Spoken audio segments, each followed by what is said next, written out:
Students हम discuss करेंगे important news के बारे में। First news is regarding the trade के पर्सपेक्टिव से है।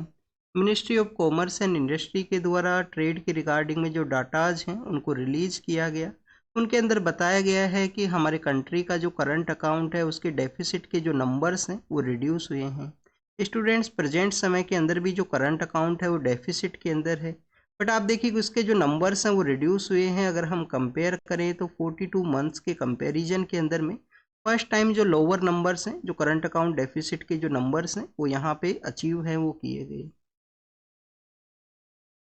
तो स्टूडेंट्स क्या हमारा जो करंट अकाउंट है वो सरप्लस का जो सिचुएशन है उसको अचीव कर सकता है? इकोनॉमिस्ट एंड मार्केट को जो एनालाइज करने वाले जो पर्सन हैं उनके द्वारा एक्सपेक्ट किया गया है, अगर ये जो ट्रेंड्स हैं वो कंटिन्यूस रहते हैं तो फाइनेंशियल ईयर 2025 का जो क्वार्टर फोर्थ के अंदर में हमारा जो करंट अकाउंट है वो सरप्लस का सिचुएशन के अंदर हो सकता है। करंट अकाउंट सरप्लस का जो मीनिंग है वो क्या है स्टूडेंट्स, कि हमारी कंट्री के द्वारा मोर एक्सपोर्ट है उसको कैरी किया जाए और जो इम्पोर्ट है वो यहाँ पे लेस रहे। अब बेसिकली आप देखिए कि नंबर्स रिड्यूस हुए हैं करंट अकाउंट के डेफिसिट के, तो डेट मीन्स कि हमने लेस जो इम्पोर्ट है उसको कैरी किया गया होगा। तो पिछले कुछ समय के अंदर में जो गोल्ड है, सिल्वर है और क्रूड ऑयल का जो इम्पोर्ट है उसको हमने रिड्यूस किया था, उसी की वजह से ये जो नंबर्स हैं, जो डाटाज हैं वो रिड्यूस हैं, वो हुए हैं। तो किसके रिगार्डिंग में स्टूडेंट्स हमने जो इम्पोर्ट है उसको रिड्यूस किया? गोल्ड है, सिल्वर है और क्रूड ऑयल है। स्टूडेंट्स क्रूड ऑयल वो सेक्टर है जिसकी वजह से मैक्सिमम हमारे जो करंट अकाउंट डेफिसिट है उसके ऊपर ये इम्पैक्ट करता है। इंडिया के द्वारा मैक्सिमम एनर्जी सप्लाई के रिगार्डिंग में अदर कंट्रीज से जो प्रोडक्ट है उनको इम्पोर्ट है वो किया जाता है। बट आप देखिए कि इंडिया का एक्सपोर्ट भी आपको देखने के लिए मिलेगा, क्योंकि रिफाइनरी वर्क है वो है हमारे यहाँ पे। रिफाइनरी वर्क के थ्रू जो क्रूड ऑयल है उसको रिफाइनिंग प्रोसेस के बाद में जो सेल किया जाता है, तो उसके अंदर एक्सपोर्ट का जो कंपोनेंट है उसके अंदर भी हम इसको इंक्लूड है वो करते हैं। बट इम्पोर्ट जो नंबर्स हैं वो मोर हैं, इस वजह से आपको डेफिसिट का जो सिचुएशन है वो हुआ करता है। अब एग्जाम के पर्पज से आपको क्या पता होना चाहिए? यूपीएससी एग्जाम के पर्पज से आपको कंपोनेंट्स के बारे में जानकारी होना चाहिए कि हमारा जो करंट अकाउंट के जो कंपोनेंट्स हैं वो कौन कौन से हैं। तो आप देखिए कि करंट अकाउंट के जो कंपोनेंट्स हैं वो हैं गुड्स हैं। गुड्स के अलावा स्टूडेंट्स सर्विसेज हैं। सर्विसेज के अंदर में इंडिया का जो एक्सपोर्ट है वो आपको अच्छे नंबर के अंदर हुआ करता है। आप देखिए कि सर्विसेज के अलावा यहाँ पे इनकम का भी एक कैटेगरी है, जिसके अंदर में डिफरेंट वे के थ्रू, जो इनकम के थ्रू हम जो पैसा रिसीव करते हैं या उसको जो अदर कंट्रीज़ के लिए सेंड करते हैं। इनकम के अलावा स्टूडेंट ट्रांसफ़र ऑफ मनी, जो ट्रांसफ़र ऑफ मनी का जो कैटेगरी है उसको भी यहाँ पे इंक्लूड किया गया है। तो ये बेसिकली कुछ कंपोनेंट्स वो हुआ करते हैं करंट अकाउंट के। अब आपको कैपिटल अकाउंट के भी कंपोनेंट्स पता होने चाहिए। हो सकता है एग्जाम के अंदर में कैपिटल अकाउंट के पर्सपेक्टिव से पूछ लिया जाए, तो उसको आप रीड करना है स्टूडेंट्स, वो आपका होमवर्क है। नेक्स्ट अगर हम बात करें स्टूडेंट्स, यहाँ पे आप देखिए कि ट्रेड के रिगार्डिंग में ही डिस्कशन है कि यूएस के साथ में जो ट्रेड का जो डिस्कशन था वो पॉजिटिव वे के अंदर रहा है। जो हमारे ब्यूरोक्रेट हैं, जो सेक्रेटरी हैं, उनके द्वारा ये स्टेटमेंट के अंदर में बताया गया है। रिसेंटली हमारे जब पॉलिटिकल लीडर हैं यूएस के विजिट के लिए गए थे, तो वहाँ पे उनके द्वारा जो मिशन 500 है उसको भी लॉन्च किया गया था। मिशन 500 है वो बेसिकली क्या है कि हमें बोथ कंट्रीज़ के द्वारा जो ट्रेड है उसको इम्प्रूव करना है। जो प्रेजेंट समय में 200 बिलियन डॉलर का जो ट्रेड है यूएस और इंडिया का, जिसको कि आप देखिए कि 500 बिलियन डॉलर का जो ट्रेड है वो कैरी करना है। तो उसी के इम्प्रूवमेंट के रिगार्डिंग में बोथ कंट्रीज़ के जो ब्यूरोक्रेट्स हैं उनका डिस्कशन है वो एक पॉजिटिव वे के अंदर रहा है। आने वाले समय के अंदर में यूएस और इंडिया का जो ट्रेड है वो बूस्ट हो सके, उसी के रिगार्डिंग में डिस्कशन है। एग्जाम के पर्पज से मैक्सिमम मिशन 500 के बारे में आप रीड कर लेना। हो सकता है यहाँ से आपसे क्वेश्चन है वो पूछ लिया जाए कि मिशन 500 है जो न्यूज़ के अंदर में था वो किसके रिगार्डिंग में है, क्वांटम कंप्यूटर के रिगार्डिंग में है, ट्रेड के पर्सपेक्टिव से है। ऐसे भी जो क्वेश्चंस है वो पूछे जाते हैं यूपीएससी के द्वारा। नेक्स्ट अगर हम बात करें स्टूडेंट्स, इंडिया और न्यूजीलैंड के बारे में है। आप देखिए कि न्यूजीलैंड के जो पॉलिटिकल लीडर हैं इंडिया के विजिट के लिए आए हैं, और भी काफ़ी सारे जो पॉलिटिकल लीडर्स हैं वो इंडिया के लिए विजिट के लिए आए हैं, क्योंकि इंडिया के यहाँ पे हमारे जो रायसीना डायलॉग है वो भी अभी करंट फेज के अंदर में है, रनिंग फेज के अंदर में है रायसीना डायलॉग, जो कि एक जियो पॉलिटिकल जो सिचुएशंस हैं उसके रिगार्डिंग में उसके अंदर डिस्कशन है वो हुआ करता है। फर्स्ट ऑफ ऑल स्टूडेंट्स हम रायसीना डायलॉग के बारे में रीड करेंगे। रायसीना का जो पहाड़ी है जहाँ पे हमारा आप देखिए कि जो प्रेसिडेंट हाउस है, नॉर्थ ब्लॉक साउथ ब्लॉक हैं वो सिचुएटेड हैं। तो रायसीना जो इंडिया का आप पावर हाउस के रूप से आप इसको ऑब्जर्व कर सकते हो। ऐसे ही आप देखिए कि अदर यहाँ पे जो सिक्योरिटी डायलॉग्स हैं वो कंक्लूड हुआ करते हैं, जैसे कि सेंग्रीला नाम का भी एक सिक्योरिटी डायलॉग है वो हुआ करता है। तो रायसीना जो यहाँ पे डायलॉग प्रोसेस है, रायसीना डायलॉग के 10 ईयर्स वो कंप्लीट हुए हैं 2015-16 के समय। हमारे यहाँ पे ऑब्जर्वर रिसर्च फाउंडेशन है और मिनिस्ट्री ऑफ एक्सटर्नल अफेयर के ऑपरेशन के थ्रू ये जो डायलॉग प्रोसेस है उसको स्टार्ट है वो किया गया था। अब यहाँ पे काफ़ी सारे पॉलिटिकल लीडर्स विजिट किए हैं, जिसके अंदर स्वीडन भी है, आयरलैंड भी है, घाना भी है, चाइना के भी लीडर्स हैं, और भी काफ़ी सारे कंट्रीज के हैं जिनसे मिनिस्टर ऑफ एक्सटर्नल अफेयर के द्वारा भी डिस्कशन किया गया। न्यूजीलैंड के पॉलिटिकल लीडर आए हैं तो उनके साथ में हमारे प्राइम मिनिस्टर सर के द्वारा इंगेजमेंट को कैरी किया गया कि इंडिया और न्यूजीलैंड के जो रिलेशन है वो किस तरीके से यहाँ पे बूस्ट हो सकें। तो स्टूडेंट्स, इसी वीक के दौरान में आप देखिए कि जो सिक्योरिटी एजेंसीज हुआ करती हैं कंट्रीज का, उनके भी जो चीफ है उनका भी एक समिट है वो दिल्ली के अंदर ऑर्गेनाइज हुआ है। तो वहाँ पे भी जो इंटेलिजेंस के जो चीफ हैं, ये बेसिकली यूएस का इंटेलिजेंस चीफ हैं, उनका फोटो के अंदर शो किया गया है। तो उनका भी एक समिट है वो ऑर्गेनाइज हुआ। तो इस तरीके से हाई डिप्लोमेटिक वीक के रूप से हाई डिप्लोमेटिक इंगेजमेंट है वो रहा है। अब अगर हम बात करें स्टूडेंट्स इंडिया और न्यूजीलैंड के बारे में, फर्स्ट ऑफ ऑल न्यूजीलैंड का लोकेशन आपको पता होना चाहिए। सपोज कीजिए ऑस्ट्रेलिया है, ऑस्ट्रेलिया का जो साउथ ईस्टर्न पार्ट है वहाँ पे 2 आइलैंड कंट्रीज के रूप से, आइलैंड्स के रूप से सिचुएटेड है न्यूजीलैंड। और आप देखिए कि काफ़ी कुछ इसके फेमस सिटीज़ भी हैं, जैसे ओकलैंड है, क्राइस्टचर्च है, वेलिंगटन है, ऐसे कुछ इसके फेमस सिटीज़ हैं वो सिचुएटेड हैं। ये एरिया भी न्यूज के अंदर में है, न्यूज में है स्टूडेंट सोलेमन आइलैंड की वजह से, ये न्यूज के अंदर में है वेनुआतु आइलैंड की वजह से, जहाँ पे हमारे एक फ्यूजिटिव ऑफेंडर के द्वारा सिटीजनशिप का जो प्रोसेस है उसको कैरी किया गया था। तो वेनुआतु आइलैंड है वो यहाँ पे सिचुएटेड है। यहाँ पे सोलेमन आइलैंड है, यहाँ पे आप देखिए कि फिजी नाम का जो आइलैंड है वो सिचुएटेड है। यहाँ पे स्टूडेंट्स बेसिकली तस्मान सी है, इस एरिया के अंदर में कोरल सी है, इस एरिया के अंदर कोरल सी है, यहाँ पे कौन सा है, तस्मान सी है। और जो स्ट्रेट है जो पैसिफिक ओशियन को कनेक्ट करता है किसके साथ में, तस्मान सी के साथ में, उस स्ट्रेट के नाम को हम किस नाम से जानते हैं, कुक स्ट्रेट। अब स्टूडेंट्स इस एरिया के अंदर में इंटरनेशनल डेट लाइन है वो भी पास होती है। इंटरनेशनल डेट लाइन का जो ईस्टर्न पार्ट है वहाँ पे आप देखिए कि उस एरिया के अंदर में एक आइलैंड सिचुएटेड है जहाँ पे little bit kind of autonomy है, वो न्यूजीलैंड का है। उस आइलैंड के ऊपर में, आइलैंड का नेम है स्टूडेंट्स कुक आइलैंड। पिछले कुछ समय से ये आइलैंड भी न्यूज़ के अंदर में था। तो कुक आइलैंड है, ये आपको पता होना चाहिए। चाइना के साथ में कुछ रिलेशन उनके द्वारा सेटअप किया गया था, जो कि न्यूजीलैंड के द्वारा ऑब्जेक्ट है उसको किया गया। तो स्टूडेंट्स ये तो लोकेशंस के बारे में हमने देखा। अब आप देखिए कि इंडिया और न्यूजीलैंड के रिलेशंस के बारे में, तो डिफेंस सेक्टर के अंदर में जो टाइज हैं उसको बूस्ट करने का जो प्रोसेस है उसको यहाँ पे कैरी आउट किया गया है। इंडिया और न्यूजीलैंड आप देखिए कि बोथ कंट्रीज हैं जो यहाँ पे बिलीव करते हैं जो टेररिज्म है उसके अगेंस्ट में, इनका जो टेररिज्म को कंडेम किया जाता है बोथ कंट्रीज के द्वारा। बोथ कंट्रीज ने टेरर अटैक्स है उनको फेस किया है। जैसे इंडिया ने आप देखिए कि 26/11 है जो 2008 के समय हमारा जो फाइनेंशियल कैपिटल है मुंबई, वहाँ पे अटैक हुआ था। आप देखिए कि न्यूजीलैंड के वहाँ पे भी एक अटैक है 2019 के समय, क्राइस्टचर्च नाम का जो सिटी है वहाँ पे अटैक रहा था। तो बोथ कंट्रीज हैं जो टेररिज्म को कंडेम करते हैं, किसी भी फॉर्म के अंदर टेररिज्म हो बोथ कंट्रीज के द्वारा कंडेम किया जाता है। नेक्स्ट आप देखिए कि इंडिया के रिगार्डिंग में हमारे पॉलिटिकल लीडर के द्वारा कहा गया है, इंडिया एक्सपेंशन के अंदर में जो बिलीव है वो नहीं करता है कि मैक्सिमम अपना जो डोमिनेशन है उसको इंक्रीज किया जाए। इंडिया बिलीव करता है डेवलपमेंट के रिगार्डिंग में, जिस भी कंट्री के साथ में इंगेजमेंट रहे उसके साथ में डेवलपमेंट का जो प्रोसेस है उसको इस्टेब्लिश किया जा सके।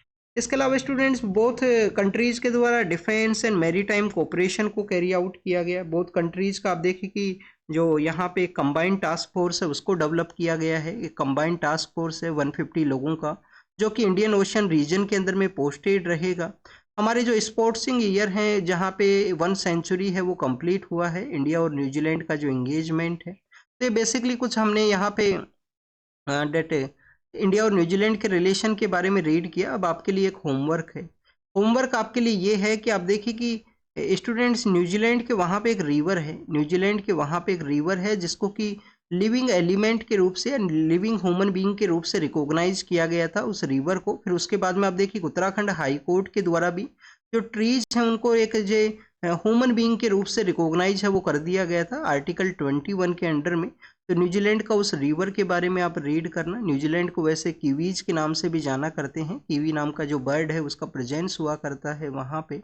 नेक्स्ट आप देखिए कि सिक्योरिटी डायलॉग के अंदर में एक ऑर्गेनाइजेशन है जिनका कि एंटी इंडिया सेंटीमेंट हुआ करता है, यूएस के अंदर वो बेस ऑर्गेनाइजेशन है। तो उसके रिगार्डिंग में हमारे जो डिफेंस मिनिस्टर हैं उनके द्वारा इंगेजमेंट किया गया, जो यूएस का जो नेशनल इंटेलिजेंस के जो चीफ हैं उनके साथ में, कि उस ऑर्गेनाइजेशन को एज ए टेरर ऑर्गेनाइजेशन के रूप से रिकॉग्नाइज है वो किया जाए यूएस के द्वारा।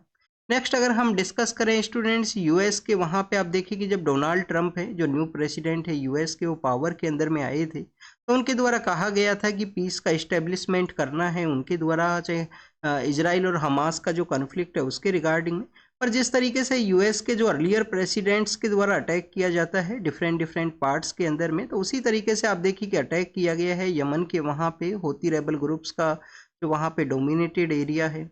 अब वहाँ पे जो ये अटैक किया गया है जिसके अंदर कुछ लोगों का कैजुअलिटीज हुआ है, होतीज के द्वारा भी इसका काउंटर अटैक किया जाएगा रेड सी के एरिया के अंदर में। पिछले कुछ समय से आप देखिए कि रेड सी के अंदर में जो कॉरिडोर जो ट्रेड है, वर्ल्ड का जो ट्रेड है, काफ़ी स्मूथली वे के थ्रू जो पास है वो हो रहा था जब से ट्रूस का जो सिस्टम है वो इस्टेब्लिशमेंट में आया था इजराइल और हमास का।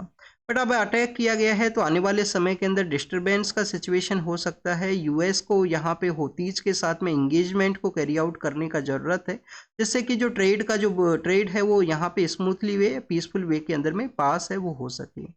नेक्स्ट आप देखिए कि होतीज के द्वारा 2014 के समय यमन के वहाँ पे पावर को कैप्चर किया गया था उस अनस्टेबल पॉलिटिकल सिचुएशन के अंदर में, और उनके द्वारा आप देखिए कि कंटिन्यूस काफ़ी सारे, चाहे सऊदी अरेबिया के द्वारा भी उनके अगेंस्ट में अटैक किया गया और भी कंट्रीज के द्वारा उनके अगेंस्ट में अटैक्स वो किए गए हैं।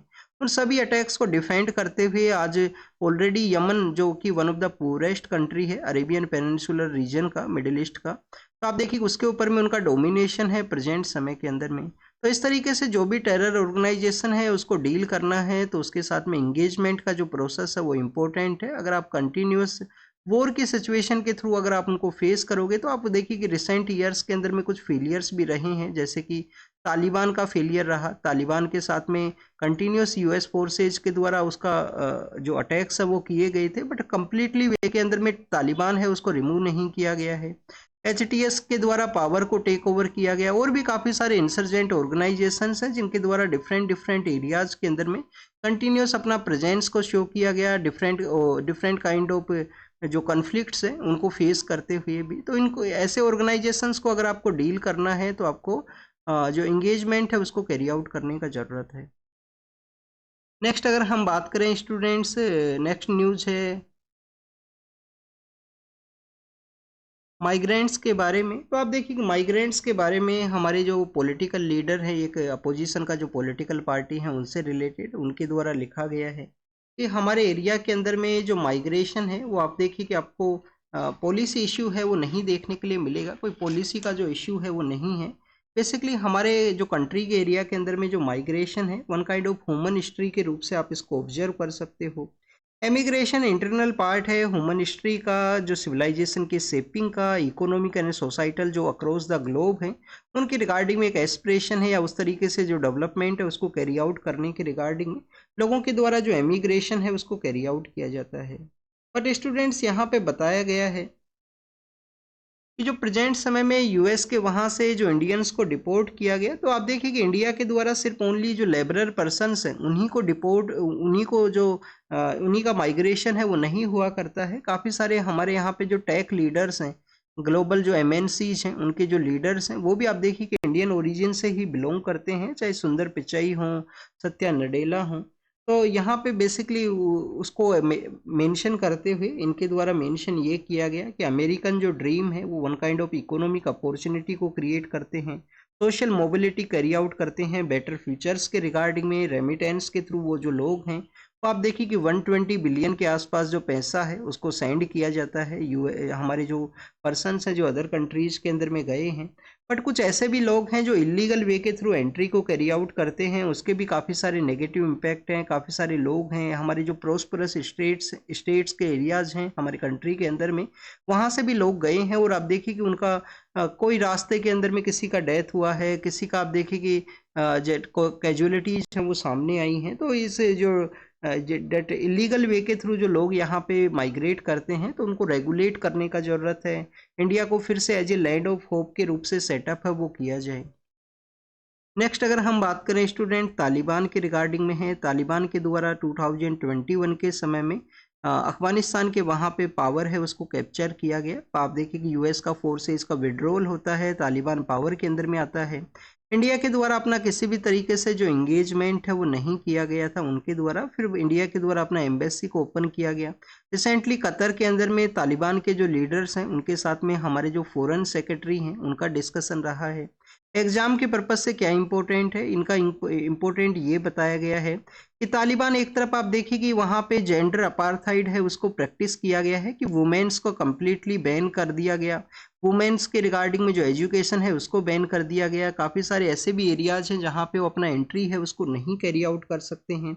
तो एक तरफ जेंडर अपार्थाइड है उसको प्रमोट कर रहा है तालिबान, तो उसके साथ में अगर हमें इंगेजमेंट को कैरी करना है तो काफ़ी स्मूथली वे के अंदर इंगेजमेंट को कैरी करना है हमारे कंट्री के द्वारा, क्योंकि हमारे से पहले चाइना के द्वारा बेल्ट एंड रोड इनिशिएटिव को प्रमोट करने के रिगार्डिंग में तालिबान से इंगेजमेंट किया गया था।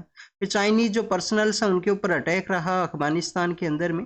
तो अगर हमें स्मूथ को जो यहाँ पे डेट इंगेजमेंट करना है तालिबान के साथ में किसी भी तरीके से, जो इंडिया के लिए एक अपॉर्चुनिटी हो सकता है सेंट्रल एशियन कंट्रीज के साथ में कनेक्टिविटी का, पर सिक्योरिटी कंसर्न्स है वो कंटिन्यूस रहेगा। तो स्मूथ वे के अंदर में काफ़ी प्रो एंड कॉन्स के रूप से उसका डिस्कशन के थ्रू इंगेजमेंट है उसको कैरी आउट किया जाए।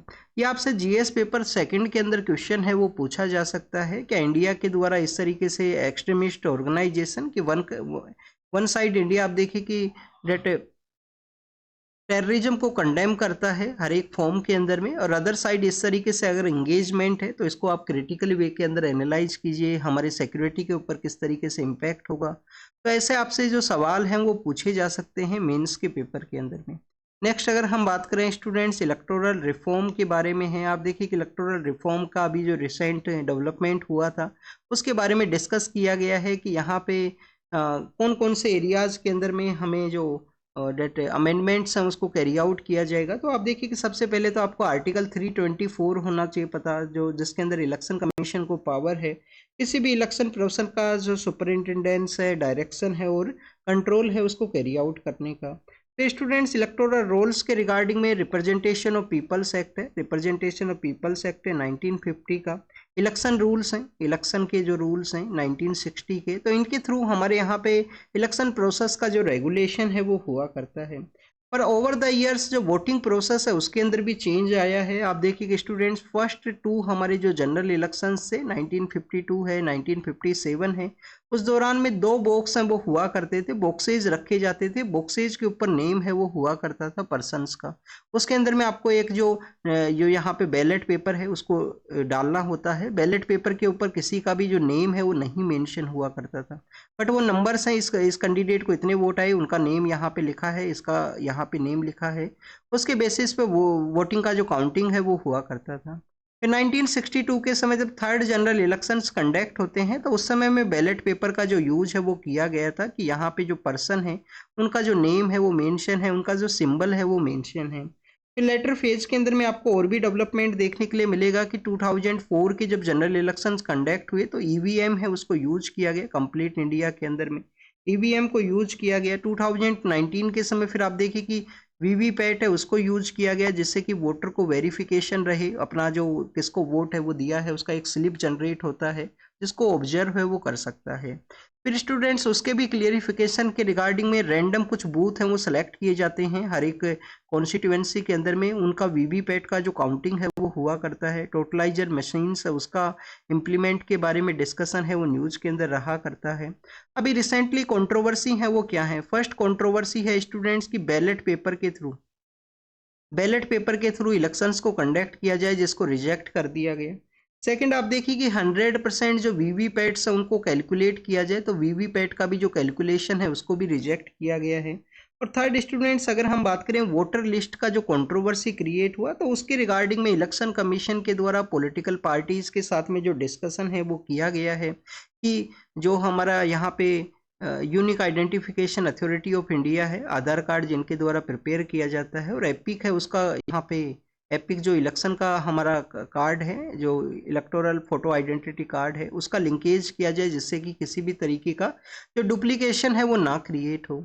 अब यहाँ पे स्टूडेंट्स और भी कुछ इश्यूज हैं इलेक्शन प्रोसेस के रिगार्डिंग में, जैसे क्रिमिनल पर्सन्स का मोर प्रेजेंस होना, क्रिमिनलाइजेशन ऑफ इंडियन पॉलिटिक्स है। कुछ ऐसे लोग हैं जिनका कंटिन्यूस कोर्ट के अंदर डिले है, जजमेंट नहीं डिलीवर हुआ है। स्टार कैंपेनर का एक इश्यू है कि काफ़ी सारा स्टार कैंपेनर के ऊपर रेगुलेशन है, फिर भी इलेक्शन के अंदर जो एक्सपेंस है वो काफ़ी सारा देखने के लिए मिलता है। मॉडल कोड ऑफ कंडक्ट का इन्फोर्समेंट का जो यहाँ पे बेसिक जो टूथ हैं, जो राइट्स हैं, वो नहीं है इलेक्शन कमीशन के पास में, तो मॉडल कोड ऑफ कंडक्ट भी एक इश्यू है। तो ऐसे भी और भी काफ़ी सारे इश्यूज हैं इलेक्शन रिफॉर्म्स के रिगार्डिंग में। हमारे जो रायसेना डायलॉग के अंदर में जो चाइना के साथ में जो डिसंगेजमेंट हुआ है लाइन ऑफ एक्चुअल कंट्रोल के, वहाँ पे 2000 ईयर का जो हिस्ट्री है, जो टाइज है, उनको रिकॉग्नाइज किया गया है इंडियन पॉलिटिकल लीडर के द्वारा, जिसको कि चाइना के द्वारा वेलकम है वो किया गया। लाइन ऑफ एक्चुअल कंट्रोल के वहाँ पे जो भी डिफरेंसेस थे उनको डिस्कशन के थ्रू रिजोल्व है वो किया गया था, जो कि 2020 के समय में हमारे यहाँ पे जो फोर्सेज का आप देखिए कि वहाँ पे स्टैंड ऑफ का सिचुएशन है वो क्रिएट हुआ था। इंडिया एंड ऑस्ट्रेलिया के द्वारा भी आप देखिए कि अपने जो डिफेंस है, maritime, land and air domain के अंदर में डिफेंस के जो टाइज हैं उनको डीपन है वो किया गया है, उनके रिगार्डिंग में डिस्कशन है वो किया गया है। और क्लाइमेट चेंज की वजह से स्टूडेंट्स वीट का जो प्रोसेस है, आप देखिए कि जो गेहूं है उसके प्रोडक्शन के रिगार्डिंग में इस तरीके का इन्वायरमेंट रिक्वायर्ड हुआ करता है, कूल इन्वायरमेंट है वो होना चाहिए। अभी फरवरी के समय में आईएमडी के द्वारा बताया गया है कि लास्ट मोर देन 100 या अराउंड 150 ईयर्स के कंपैरिजन के अंदर में जो टेम्परेचर है वो काफ़ी ज़्यादा इंक्रीज हुआ है। तो वीट का जो प्रोडक्शन है, उसका जो प्रोडक्टिविटी है, उसको ये इम्पैक्ट करेगा, ये रिड्यूस है वो हो सकता है। तो क्लाइमेट चेंज यहाँ पे इफेक्ट कर सकता है वीट के प्रोडक्शन को।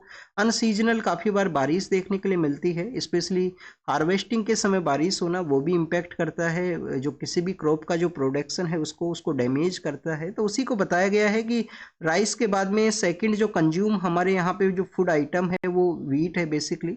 और स्टूडेंट्स वीट को इस तरीके से यहाँ पे इम्पैक्ट होगा, तो क्लाइमेट चेंज को किस डील करना चाहिए, एग्रीकल्चर के ऊपर उसका इम्पैक्ट रहेगा। तो फूड का जो आप देखिए कि जो फूड सिक्योरिटी है उसके रिगार्डिंग में भी कंसर्न्स को रेज करता है। पाई के बारे में है, आप देखिए कि 3 मार्च का 14 मार्च है, जिसको कि पाई डे के रूप से सेलिब्रेट किया जाता है। मैथमेटिकल एक नंबर है, तो आप देखिए कि उसी के बारे में यहाँ पे मेंशन किया गया है। एग्जाम के अंदर क्वेश्चन पूछा जाए, काफ़ी कम चांसेज हैं पाई डे के रिगार्डिंग में।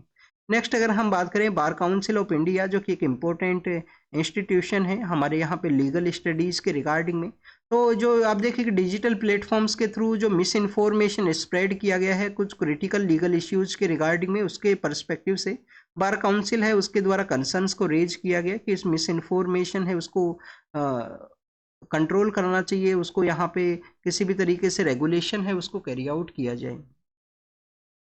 Next is regarding the Punjab के बारे में है, जो वहाँ पे एक टेंपल के अंदर ब्लास्ट रहा था। एग्जाम के पर्पज से कोई क्वेश्चन नहीं पूछा जाएगा। सुप्रीम कोर्ट के द्वारा कैग जो कंट्रोलर एंड ऑडिटर जनरल है आर्टिकल 148 के अंदर में, उनको यहाँ पे एग्जामिन किया जाएगा, उनका अपॉइंटमेंट प्रोसेस है। कैग आप देखिए कि जो हमारा पब्लिक अकाउंट कमेटी है उसके फ्रेंड, फिलोसफर एंड गाइड के रूप से हुआ करते हैं। इनके द्वारा अपना जो रिपोर्ट्स हैं वो सबमिट किए जाते हैं, जो पार्लियामेंट के अंदर में काफ़ी ज़्यादा इंपॉर्टेंट हुआ करती हैं इनकी रिपोर्ट, जिनको कि एग्जामिन है वो भी किया जाता है। गवर्नमेंट का जो वर्किंग प्रोसेस है उसका ये ऑडिट है वो करते हैं। मेघालय के वहाँ पे आप देखिए कि जो रेड होल कोल माइनिंग है जिसको कि बैन किया गया था, अब वहाँ पे कोल माइनिंग का जो प्रोसेस है वो हो सकता है। कोल माइनिंग का जो प्रोसेस है वो स्टार्ट हो सकता है। 10 इयर्स के बैन के बाद में एनजीटी के द्वारा उसको बैन किया गया। एनजीटी कब सेटअप हुआ था स्टूडेंट? 2010 के समय में, और प्रिंसिपल ऑफ नेचुरल जस्टिस के रूप से वर्क किया करता है। ऑस्ट्रेलिया एंड न्यूजीलैंड के बाद में इंडिया 3rd कंट्री है जहाँ पे इन्वायरमेंट स्पेशल जो ट्राइब्यूनल्स है उनको सेटअप किया गया था। कोल माइनिंग का प्रैक्टिस हमारे north eastern part of India के अंदर में है, जो कि एक प्रिमिटिव प्रैक्टिस है जिसमें फॉसिल फ्यूल्स है उनको एक्सट्रैक्ट किया जाता है। काफ़ी बार इसके कैजुअलिटीज़ हुआ करती हैं। रिसेंटली आप देखिए कि आसाम के वहाँ पे कैजुअलिटी हुआ था, तो कैजुअलिटीज़ का न्यूज़ हुआ करता है। यहाँ पे मेघालय के अंदर जो जैंतिया, गारो खासो एंड जैंतिया हिल्स हैं उस एरियाज़ के अंदर में एक्सट्रैक्शन हुआ करता है मेघालय में। मेघालय स्टूडेंट्स क्या यहाँ पे जो शेड्यूल 6 का पार्ट है, आप देखिए आसाम है, मेघालय है, त्रिपुरा है और मिजोरम है, शेड्यूल 6 का पार्ट है, तो वहाँ पे कुछ लॉज हैं, उनका एप्लीकेबिलिटी है वो नहीं हुआ करता है, तो इसी के रिगार्डिंग में वहाँ की अथॉरिटीज़ के द्वारा ये जो किया गया है, माइनिंग को फिर से स्टार्ट है वो किया जाएगा। स्टूडेंट्स, क्या आर्टिकल 371 है, आर्टिकल 371 जो कुछ स्पेशल प्रोविजंस को प्रोवाइड करता है, आर्टिकल 371 ए है, बी है, सी है, क्या उसके अंदर भी मेघालय उसका पार्ट है? तो ये आपको कमेंट सेक्शन के अंदर बताना है, आपका होमवर्क है। कनाडा के जो न्यू पॉलिटिकल लीडर हैं, जो कि आप देखिए कि फ्रांस के विजिट के लिए गए हैं, तो नए जो अलायंस है उनके द्वारा सेटअप किए जाएंगे। यूएस का जो अनसर्टिनिटी है, थ्रेट का जो सिचुएशन है उस दौरान में, तो उसके रिगार्डिंग में ये बताया गया कि वो फ्रांस के विजिट के दौरान में है, नया यहाँ पे अलायंस है वो क्रिएट हो सकता है। इजराइल के द्वारा फिर से अटैक किया गया, अभी पीस के प्रोसेस के रिगार्डिंग में कोई भी डिस्कशन नहीं है, कुछ लोगों का डेथ हुआ है कंटिन्यूस लास्ट 1 एंड कुछ ईयर से, आप देखिए न्यूज़ के अंदर में है, इजराइल का अटैक है, काउंटर अटैक है। नेक्स्ट अगर हम बात करें स्टूडेंट, साउथ अफ्रीका और यूएस के रिगार्डिंग में जो अभी रिसेंटली डिस्कशन हुआ, जो डिप्लोमेट को सेंड किया गया यूएस के द्वारा, तो साउथ अफ्रीका के द्वारा यहाँ पे कहा गया है कि US one of the important leader है, उनका इन्फ्लुएंस है, रिलेशंस को वो इम्प्रूव करेंगे। और फिलीपाइंस के रिगार्डिंग में सीनेट के द्वारा एग्जामिन किया जाएगा इंटरनेशनल क्रिमिनल कोर्ट का जो रूलिंग है जीनोसाइड की रिगार्डिंग में, इनको जो गिल्टी है वो माना गया है, उनके जो एक्स प्रेसिडेंट को फिलीपाइंस के, तो उसको एग्जामिन करते हुए उसको हैंडओवर है, उनको जेल के अंदर में रखा जा सकता है।